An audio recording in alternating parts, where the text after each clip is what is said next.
Good evening, আমি দীপলিনা নতুন একটা দিনের সাথে নতুন একটা ব্লগের সাথে হাজির হয়ে গেছি তোমাদের কাছে। Welcome back to our channel. আশা করবো তোমরা প্রত্যেকে ভালো আছো, আমরাও ভালো আছি। এখন বাজে সন্ধে 6:45 আর আমি এলাম একটু ছাদে। সব পাখিরা প্রায় বাসায় ফিরছে আর দেখো আকাশটাকে কি ভালো লাগছে দেখতে, খুব সুন্দর লাগছে। সন্ধে হয়েই এসছে, প্রায় নিচে যাব, সন্ধে দেব, তারপর আর কি কাজ, রান্নাঘরের একটু কাজ আছে তো সেগুলোও সারতে হবে। কিছুই না, চিকেনটাকে মাখিয়ে ঝুঁকিয়ে রাখতে হবে। বরের আবদার চিকেন কষা আর পরোটা হবে রাত্রিবেলা, তো তাই জন্য অফিস যাওয়ার আগেই সেটা বলে যায় আর কি। তো সেগুলোও করব, আস্তে ধীরে, কোনো তাড়া নেই। মাংসটাকে মাখিয়ে রেখে দিয়ে এখন তারপরে আমি চলে যাব ঘরে। আবার পরে ওই 9:30 10:45 দিকে বা 10টার দিকে এসে রান্নাটা বসাবো। অতক্ষণ টাইম তো লাগবে না, মাংস আর কষাতে কতক্ষণই বা লাগবে। এখানে না চিকেনের দামটা অনেকটা বেড়েছে। এখন আমি জানি না কলকাতায় কত চলছে, তবে এখানে এখন 320 টাকা কেজি চলছে মাংসের দাম। জানি না কেন হঠাৎই 300 করেই চলছিল, হঠাৎই দেখলাম আবার কালকে 320 হয়েছে চিকেনের দাম। তো চিকেনটাকে ধুয়ে ঠুয়ে রেখে দিয়েছি ছাড়িয়ে। চিকেনটাকে না আমি সকালবেলায় ডিপ ফ্রিজ থেকে বার করে নর্মালে রেখেছিলাম, ও যখন বলেছে সকালে বলতে, ও তারপর বেরোনোর পর রেখেছিলাম আমি। এবার আমি আলু, পেঁয়াজ, আদা, রসুন, টমেটো সবটাই কেটে নিয়ে মিক্সিতে ঘুরিয়ে নেব মশলাটাকে, শুকনো লঙ্কাও দেব। আর এর মধ্যে সবচেয়ে আমার বোরিং কাজ হচ্ছে রসুন ছাড়ানো। একদম ভালো লাগে না আমার, কি আর বলবো, ছাড়াতে হয়, খেতে হবে তাই। আর ওই আদা রসুনের পেস্ট যেটা পাওয়া যায় ওটা আমি একটা ছোট পাউচ প্যাকেটগুলো এনে রাখি। একদম ধরো ভালোই লাগছে না বা খুব তাড়াতাড়ি কিছু করতে হবে তখন ইউজ করি। ওই বাটাটা আমার খুব একটা খেতে ভালো লাগে না বা ইউজ করতেও ভালো লাগে না।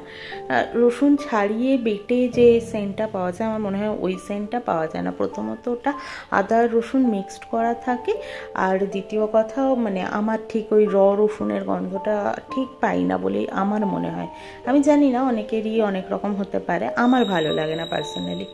তো যাই হোক, আমাদের না নতুন ফ্ল্যাটে গেলে শিফট করলে আর কি ওই দিকটাতে আমাদের ফ্রিজও কিনতে হবে। কারণ হচ্ছে তোমরা অনেকেই জানো আমি ফ্রিজটা এখনও রেন্টেই নেওয়া। আমার পুরনো ফ্ল্যাটে একটা সেকেন্ড হ্যান্ড ফ্রিজ ছিল, তো ওটা আমরা যখন এসেছিলাম ওটার কন্ডিশন ভালো ছিল না বলে আমরা এসেছিলাম যখন, তখন সেকেন্ড হ্যান্ড কেনা হয়েছিল।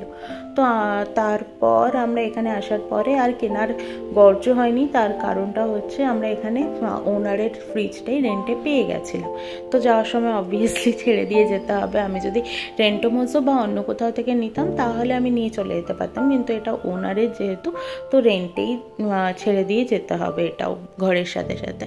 তো ফ্রিজটাও কিনতে হবে। আর যখনই কিছু কেনার কথা আসে না, এরকম ধরো ফ্রিজটা তো আর কম মামুলি ব্যাপার হবে না সেটা।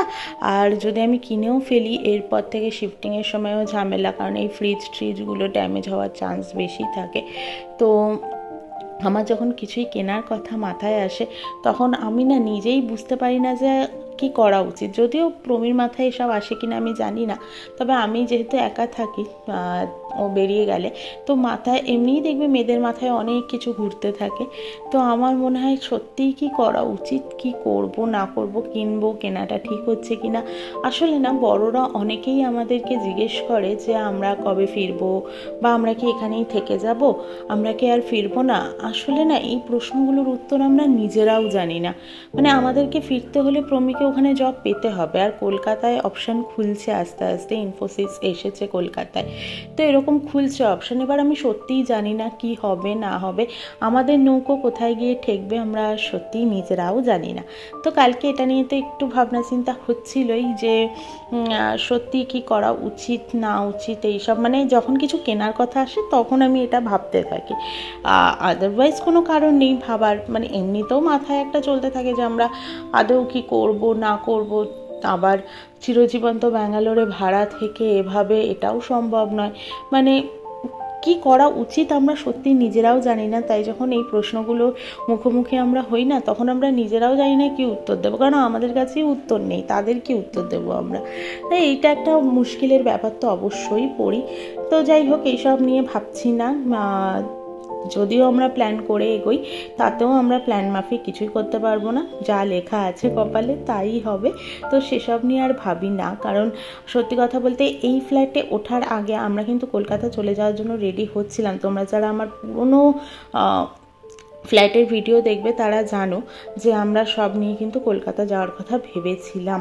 কিন্তু তখন প্রমি আগে যে অফিসে ছিল সাইটাস, ওয়ার্ক ফ্রম হোম ছিল বটে, কিন্তু আমাদেরকে লোকেশন ছেড়ে যেতে পারমিশন দেয়নি। তখন হঠাৎই পারমিশনটা আটকে দিয়েছিল, তো তাই জন্যে আমরা যেতে পারিনি বাড়ি। তখন চলে গেলে হয়তো বা প্রমি কলকাতাতে আবার ট্রাই করতো বা কিছু করতো, আমার ঠিক জানা নেই কী করতো না করতো। তখনও কিন্তু আমরা কলকাতা যেতে পারিনি, মানে তখন পুরো রেডি, পরের দিন এসে স্কুটি নিয়ে যাবে, প্রমির স্কুটিটাকে কলকাতা নিয়ে যাওয়ার জন্যে, তো সবটাই রেডি হয়ে গেছিলো। তারপর আমরা জানতে পারি যে পারমিশনটাই পাওয়া হয়নি, তাই আর কলকাতাও তখন যাওয়া হয়নি, শিফট করা হয়নি আমাদের কলকাতা।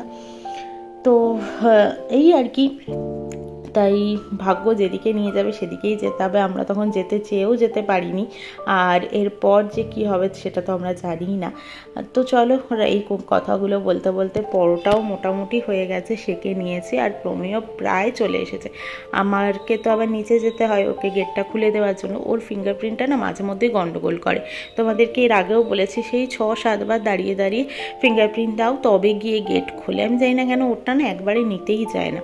তো ওই জন্য আমি যাই হোক, বেকার গাড়ি থেকে নেবে আবার অতক্ষণ ধরে করবে দাঁড়িয়ে দাঁড়িয়ে, তাই ও আমাকে গণেশ টেম্পেলের পরে একজন দাদাভাই নামেন, তো উনি নেমে গেলে তারপরে প্রমি আমাকে কল করে দেয়।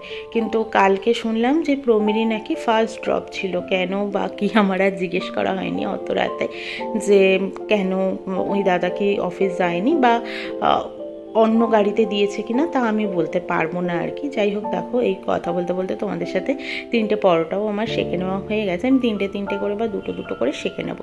লাস্ট যখন 3টে বাকি ছিল, প্রমি তখন আমাকে ফোন করেছে, আমি তাড়াতাড়ি করে সেঁকে দিয়ে নিচে গেছি, এখন যাচ্ছি নিচে। তো চলো, আজকের মতো ব্লগটা এখানেই আমি এন্ড করছি। প্রমি আসার পরে তো আবার ও হাত পা ধুতে ধুতে আমাকে খাবারও বাড়তে হবে। আমি শশাও কেটে নিয়েছি একটুখানি, দেখবে ভালো লাগে কষা মাংস পরোটার সাথে। তো চলো, আজকে আমরা ডিনারটা এভাবেই এনজয় করি।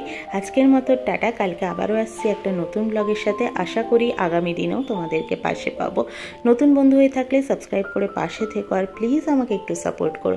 আজকের মতো টাটা।